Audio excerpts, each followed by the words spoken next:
Hello there, listeners. Today is October 5th, 2024, and I am Maya speaking from my little home in Klil, northern Israel. I start reading a book today, a book that I've been wanted to read for quite a while. It's 1984 by George Orwell. I only start reading it. I'm at page 23 in the Hebrew version.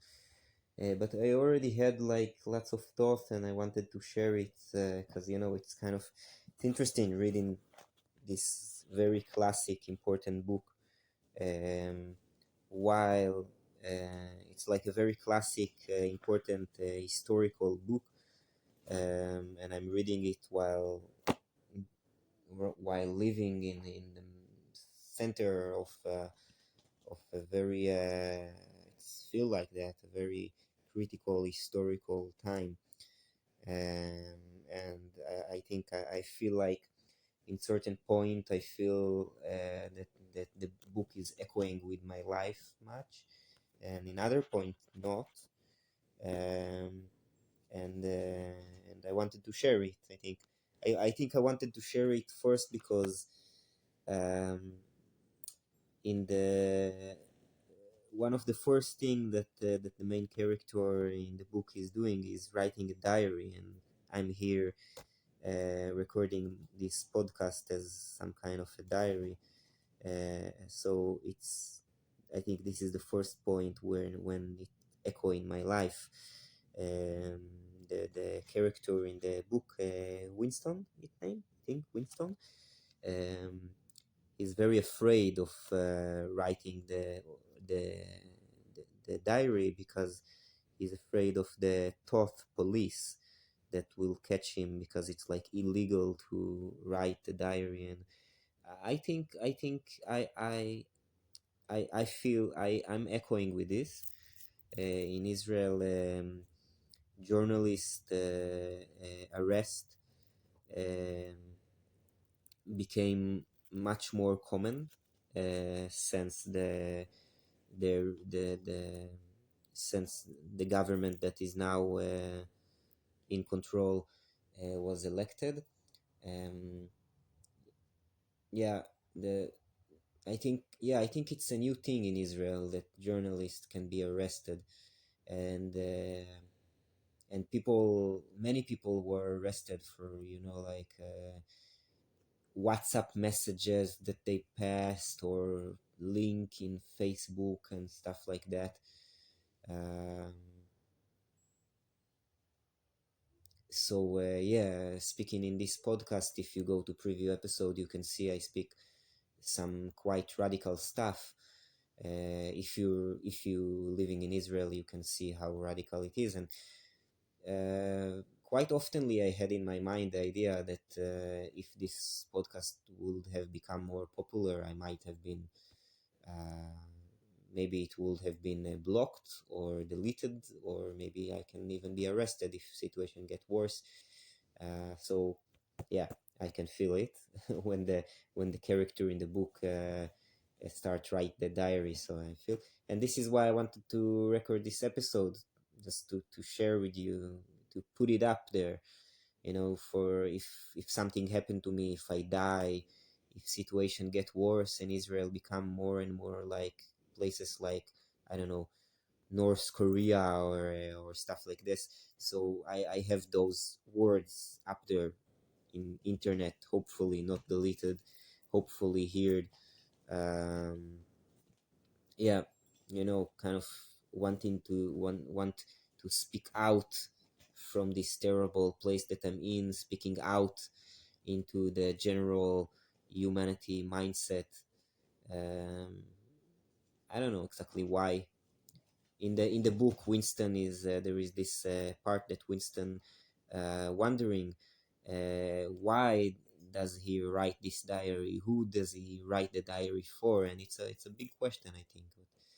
But it doesn't bother to the general will to just speak up, to put your words out there, for the freedom of speech, for the freedom of thought, maybe. Yeah. Um, so yeah, that's about the diary thing, and generally the reason that I wanted to record this episode.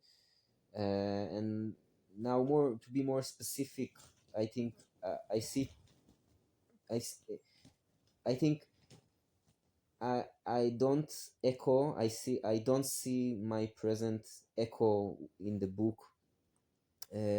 Speaking about the general purity that you see in the book, is speaking about lots of purity and very very bad situation in life. Like buildings are very old, and that if you heard that, that was a bomb going out.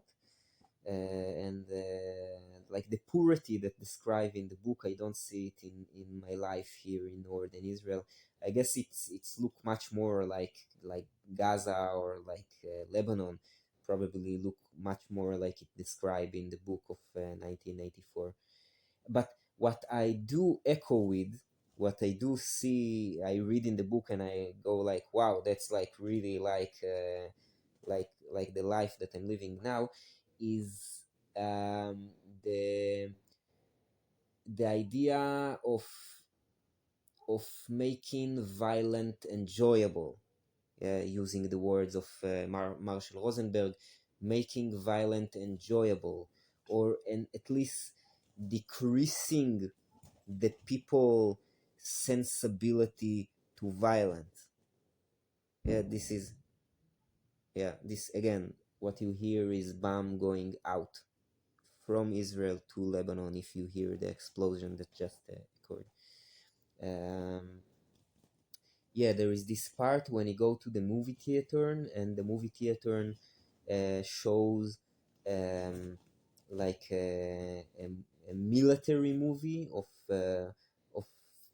really terrible stuff described there, of like attack upon a refugees boat, and it really brought to my mind stuff that were very popular in the beginning of the war an year ago, and you can still see it, maybe less, but in the beginning of the war it was extremely popular to see like pictures and videos coming from Gaza of buildings explode mostly, and sometimes videos of like through the uh, like the gun aim, you see like a picture of someone's walking, and they say like, oh yeah, this is a terrorist, and then they shoot them, and you see like someone walk, and then explosion. And those videos were spread, and not in movie theater, but just through WhatsApp and internet, and very common to show people a brutal violent picture. I think it's the government interest to um, to let the people see brutal, violent images, to lower down their sensibility to that, and in this way, lowering down resistance, and lowering down the possibility that people will protest against war, and to uprise the possibility that people will support war. Um, yeah. Following that, I had the thought about general violence in TV and in movies, even like Hollywood stuff. I think, yeah, there is this. I think it's quite common to see like brutal violence in just what people call popular entertainment. And what is it good for? It's good for people that want to use actual violence in real life. It's make it normal in the general humanity mindset. When TV and movies show brutal violence, it make violent normal in in the head of people, and in this way, they are more willing to agree to real act of brutal violence. So yeah, that occurred to me in the book. Now I read like a chapter, and it was speaking about children brainwashed in governmental educational system, brainwashed to support the government, to support the government ideas, and to yeah, and to and to support violence against, of course, against the enemy, against the enemy. Who is the enemy? It's the other country people, and it's the people that are against the government, of course. They're brainwashing the children. You can see it clearly. I think every country that is the government, every government that is pro-war, like the Israeli government, and even more, I think, like Hamas or Hezbollah, organizations that are pro-war, that are pro-violent, are always, I think, making effort to brainwash children in order to create adults that are willing to participate the war that those organizations are promoting.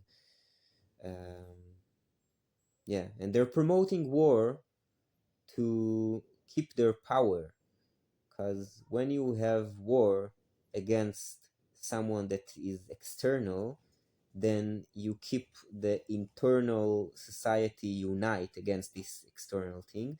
Then you can control them. You can control them by fear from the external, and you can control them by uniting them with hate toward the external. And you can see that in the book.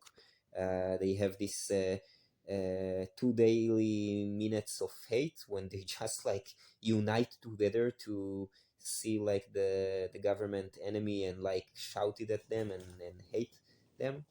um, yeah, so you can really see it clearly in modern real life, um, how government use hate and war to unite people, and then keep them uh, obeying, keep people obeying to the government. And it's quite simple, I think, if you look at it deeply. There are certain people that are staying in power positions. I believe those people are, like, medically speaking, psychopaths, people that are very ill, people that are just psychopaths. And this is the technique how they in which they keep themselves in power over people. um, yeah, this is like kind of the thought that I have from the first 23 pages from 1984 by George Orwell. And I think I can already say that it's not counted as classic for nothing. It's a good book. I recommend everyone to read it. I think it's probably in places like North Korea it's not legal, and I think in Israel it's not. The day is not far from that this kind of book will be illegal. So books that are illegal in dictatorships, and books that are pushed away by violent organizations, I think it's good to read them. Highly recommend. 1984. If you didn't read it, recommend. Thank you, listeners, for listening. Bless us all.